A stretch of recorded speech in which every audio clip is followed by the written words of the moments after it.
Okay, I have to apologize. I'm, as you could hear, rather ill, and so I'm not going to uh, put on my camera, but that's irrelevant.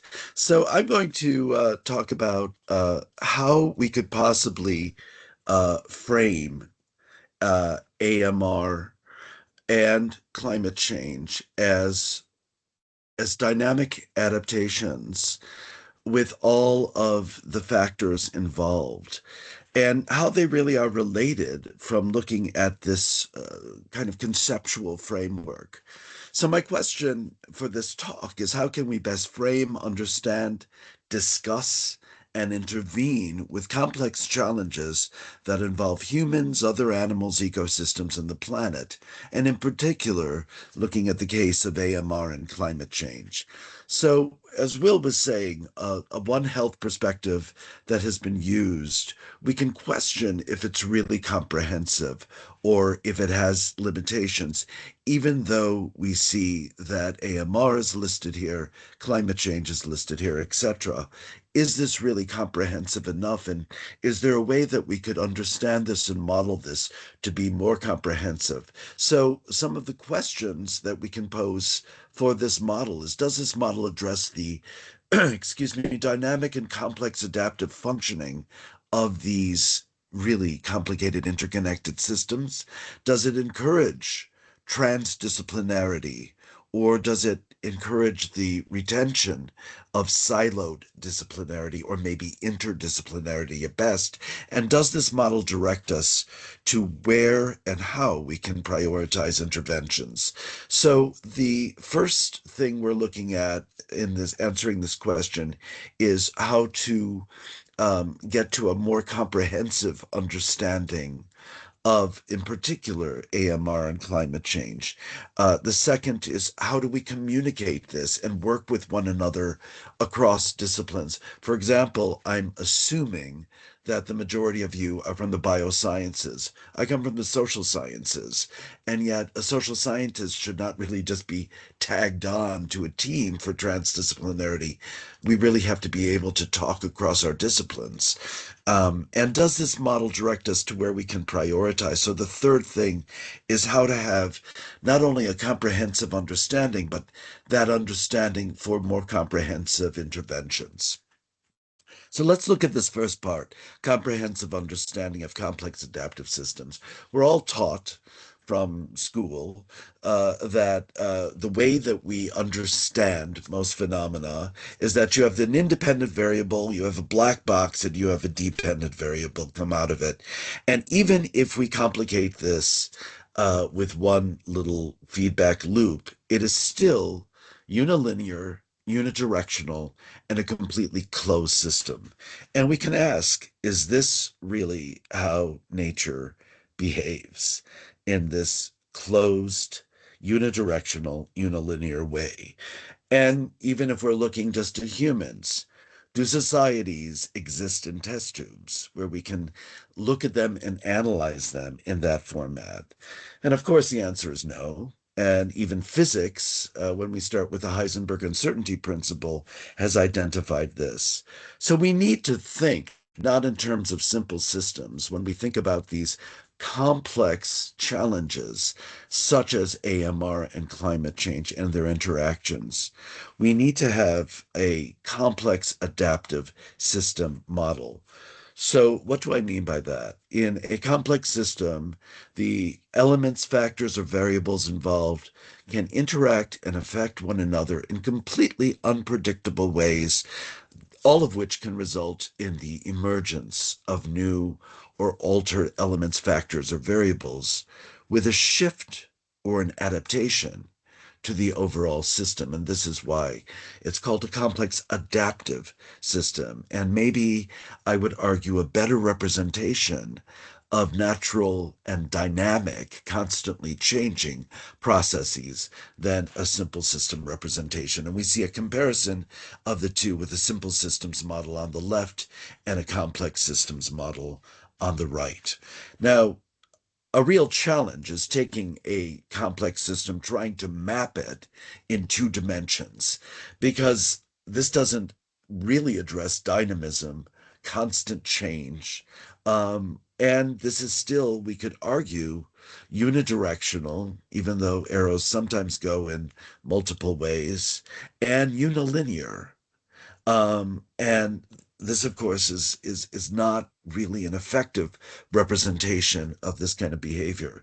This comes from a group I was funded with, Rebuild for Resilience, and they came up with this model with, interestingly, adaptation at the center of this model.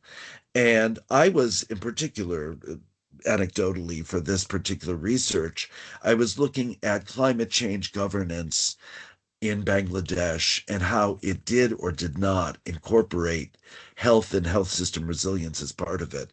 So I was really focused on this part of this model. But just the fact that this is more like a concept map, that the arrows are going in multiple directions, is maybe the best or better that we could get in two dimensions than this particular model. So, how are we able to talk about, once we have a model, if we start to have a complex adaptive systems model, great. Now, how do we use it? How do we work with it across disciplines? And how do we communicate or talk? Because there's no way to resolve these complex, intractable challenges through a single or even a group of disciplines. And we've all are very familiar with the term transdisciplinarity. It was part of the UKRI funding, but do we really practice it? The main difference between multidisciplinarity, where everyone kind of stays within their own field but is working on the same problem, or possibly interdisciplinarity, where people are still somewhat maintained in their own field.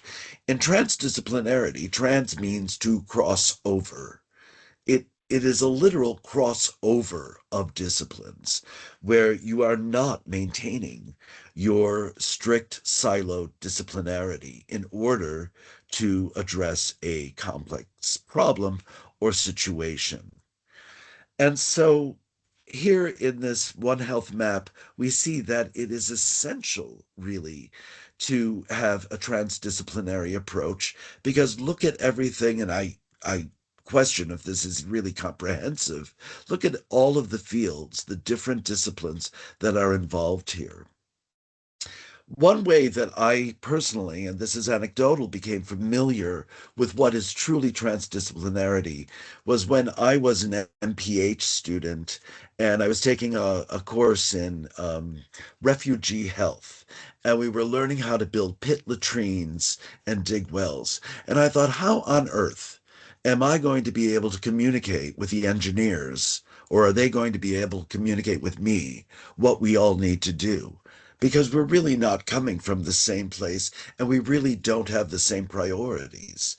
So, one way that I started to address this question, that's the problem I saw back in my MPH, is I co-designed a program with an engineering professor at the University of San Diego called MESH, the Masters in Engineering, Sustainability, and Health.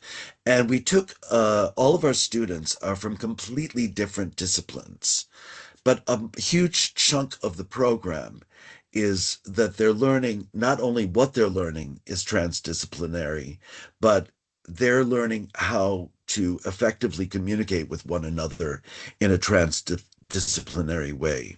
So, transdisciplinarity, I would argue, is necessary. But in order to do this, you do need to have a way to work together, a way to communicate. You need some crossover language with concepts that can cross over disciplines. And I'm proposing one concept that can cross over almost all disciplines is the concept of adaptation. And how I'm proposing adaptation is understood here is as a universal process. And this is a dynamic definition, so this isn't this is ongoing. I'm still playing with it. Adaptation is a universal process of dynamic change that results from interactions between living, non living, biological, social, technological, and planetary systems, with humans often as a major adaptive pressure. And so this may be different from other understandings of adaptation, which is particularly domain specific, such as in evolutionary biology or ecology, or mechanistic, or local. Organisms adapt to particular environments, whereas the environments are not adapting back to the organism. So the difference in what I'm proposing here is that adaptation is recursive. Systems adapt to one another and to the adaptations. As we saw in complex adaptations, they have to adapt to these emerging factors that come out of these interactions. That adaptation is multidirectional.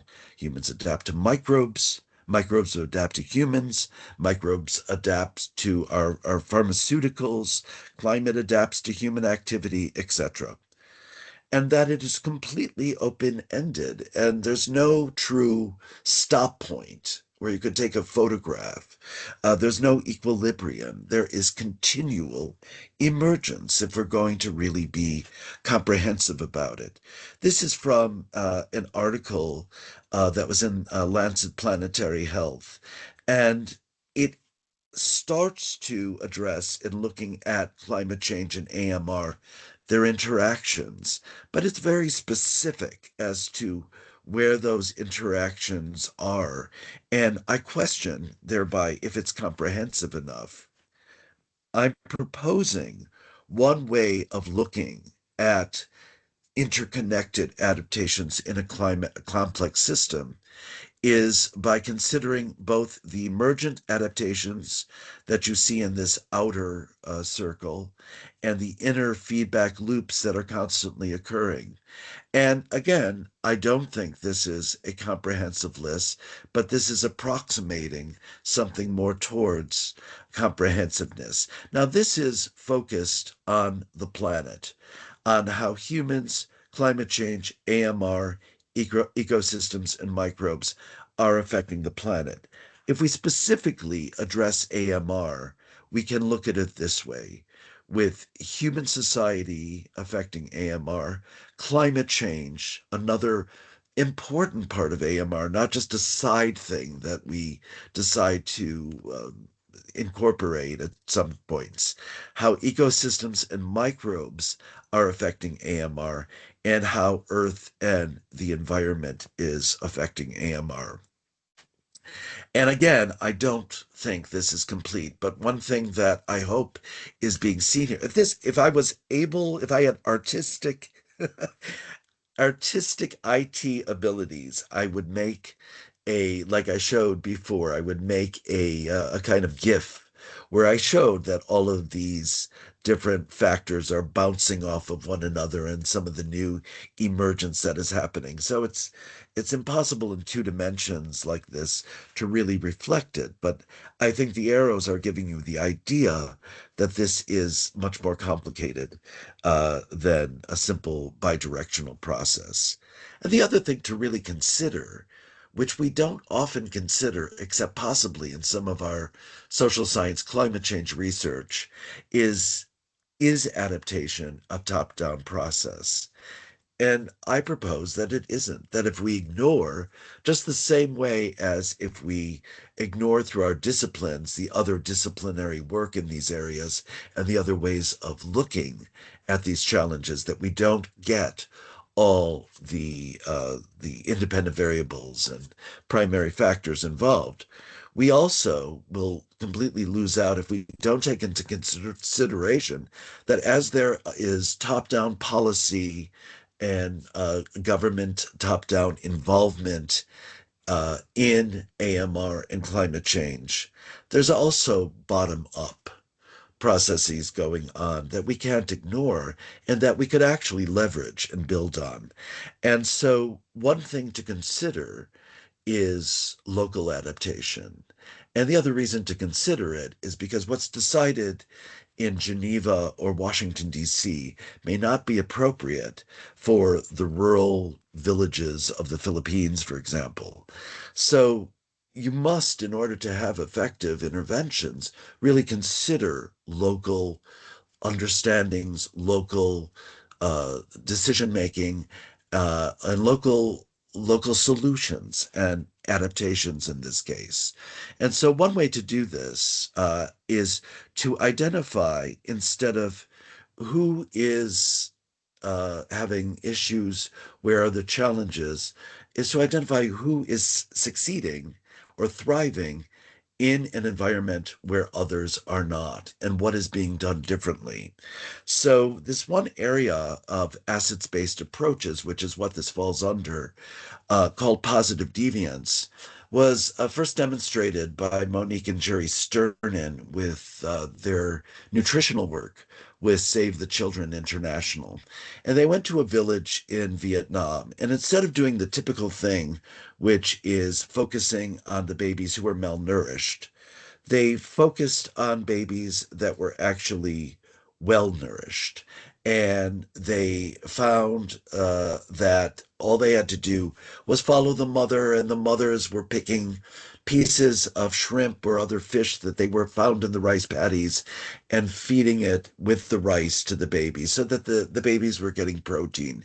So you don't need Nestle's coming in with powdered milk, which is going to be mixed with unpotable water and give the babies diarrhea and kill them, when you have a very simple solution right there. So there are three parts to this asset-based approach of positive deviance that could be used to identify local adaptation, identify who is thriving where others are not, identify what exactly they're doing differently, and facilitate the transfer of these assets to other group members.